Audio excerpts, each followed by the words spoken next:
In other words, you could put your hand into it and couldn't see your hand. That's how dark it was.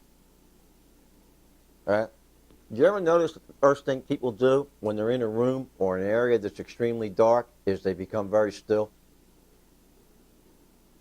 They don't do anything. They become extremely still. And every sense in their body becomes heightened. They struggle to see. And all of a sudden, their eye, the pupil in their eye and the iris opens up further and further and further to take in the light that's already in the darkness. You stand in the darkness long enough and you're going to see what's in it. Because you were made to adjust, not complain.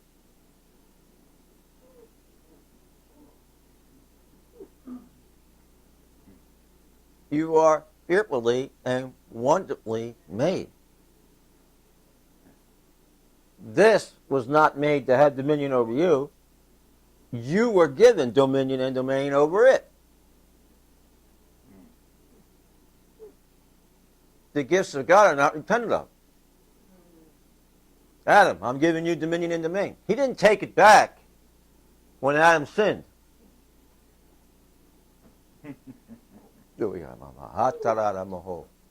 Huh? That's news. Huh? That's news to some of us. Well, I'm about to tie the ribbon around the tree. You just bear with me. He's sitting there going, where's he going with this? Just hang on. You might catch a rock. Just hang on. You got the net ready? Good.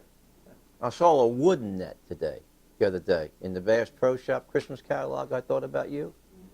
It just wasn't big enough. Yeah. I get a big one. That's my present to you. I know you will. Yeah, and it'll take you. Believe me. Won't it, John? So, all of a sudden, darkness shows up. What's the first thing the enemy does? They stop. They stop. They pitch tents and camp out and light bonfires so they could see. They start consulting their mediums, their witches, their astrologers, their...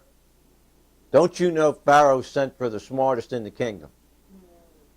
Make this lift. Come on, do your magic. Right? Couldn't do it. Why? Well, because the light in that darkness was the life of the yet-to-be-born tribe of Israel.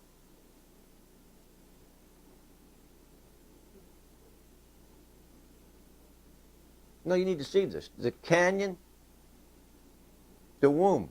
But good, Joanne. Very good. The womb. God's about to birth something. You see that? Good. You're not as dumb as you look. Kidding. That was a joke. You're very smart. Too smart sometimes. I don't want to go there. Okay, so he leads them into a place that he's about to give birth in them, and through them.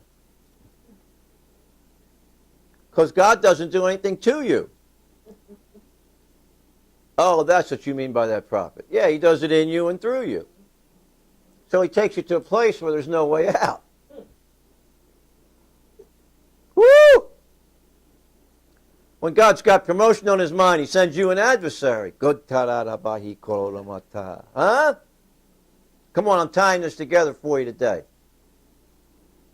I ain't even got to where I want to go. Oh, I knew it said that in Psalm 77. Did you? Because I sure didn't. You caught it when I caught it. I sat here and went, whoa. You watched me in front of you have the Spirit of God say, turn the page. Turn the page. right in front of you this morning. How does God lead you? By His Word. Can you hear Him? Can you hear it? Thunder in the distance when we worship. Worship is how worthy is He to you. It's not you with your eyes closed, speaking in tongues. No, it's how much of you does He own? That's what it boils down to. I turned the page, read them scriptures, and said, whoa, and here we are. Aren't you glad I did? Right in front of you. Please don't tell me that God's dead and doesn't speak. He does. He's very much alive. Very much wants a relationship. Very much wants to communicate. Are you listening? I have not been called by God to listen for you. Amen. I have not been called by God to listen for you. It is my responsibility, though, to lead you into a dead-end canyon. And I take that very seriously. Some of you, I take great joy with that. I've always had a job. I don't... Dead end. Change your name from Kevin to Dead End. Hey, Dead End, what's happening? Amen. I only had one choice in that dead end canyon, though. That's it. One choice. So did they. That's right. They weren't going through the darkness. This is amazing. The first thing that you do when you get into the darkness is you stand still too. But you will not turn around.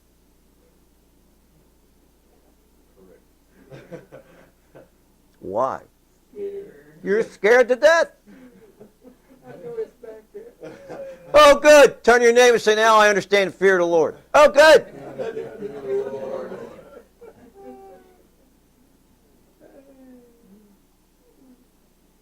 What's the fear of the Lord? You're scared to death to turn around. Woe is me. Woe is me. Don't you love good teaching? I do. So what did they do? They went to the man of God and complained. We got no way out. You let us out here to kill us. When am I going to get blessed? When am I, how about me? What?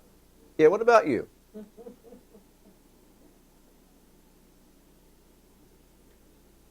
Moses now demonstrates why Alabama is number one.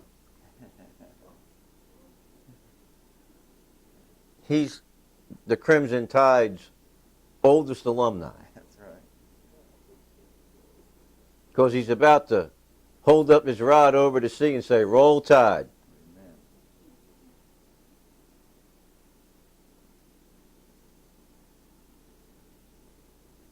So he seeks the Lord. I want you to notice that Moses is no different than the people of God. Moses knew where to take the complaint.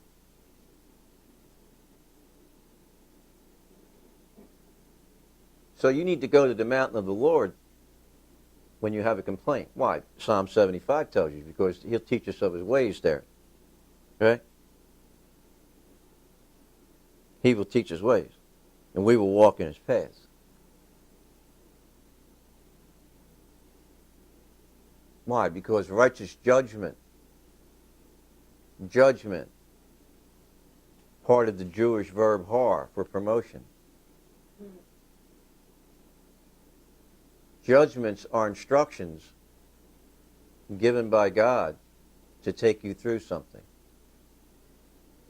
Not around it, not under it, and not away from it, but through it. Huh? So, he goes to the Lord, complains, and what's God do? God doesn't chastise him. He tells Moses, what's in your hand? Does he not? take what I've given you and use it. Isn't that what he tells them? So at the burning bush, this is what's cool. Moses comes with a rod in his hand that he uses to steer and guide sheep. God then supernaturally anoints what Moses brings to God. And then explains to Moses through action how he works through what you give him.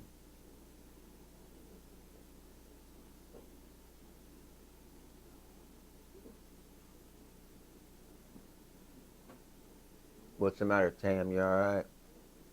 Didn't know all that, did you?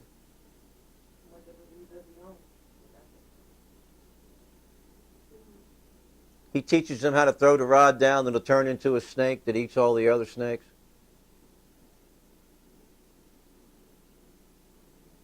Teaches them how to stretch it out. Teaches them how to dip it in the river to turn the river to blood. Now he teaches them how to find a highway. Where was the highway? In the sea the whole time. Nobody Well, knew it. The road led through the sea, your pathway through the mighty waters, a pathway no one knew was there. You know what I love about the Lord? He knows a whole lot more than I do. All right, let's put a thing in there because this is where I want to go. Last week, under the Spirit of God, God gave me this an acronym, GROW. In order for you to grow, you have to give recognition to the opportunity presented so that you can meet him in the workplace. God was about to do a work in the place where they were. And he had already made preparation because the highway was where? Underneath. So he led them to a where he could and present to them that they would and realize it came from him.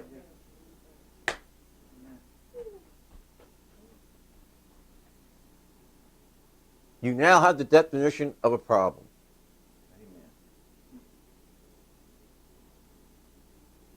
Amen. A problem. This is a problem. This isn't. Or is it? I remember a big old black man climbing over my fence, that I hadn't seen in forever, telling me that he knew something and that I had a couple things that all I had to do was fill the blanks in because he had already had the rest. Would I do that? I'm going. Huh? If you grow too fast, what happens?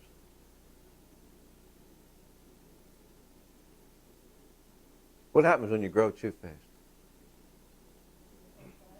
You're what? What else? Yeah, the clothes, the truth. You look more mature than you really are. You're arrogant. You're what? No root structure. No root structure. Excellent. So you came up quick?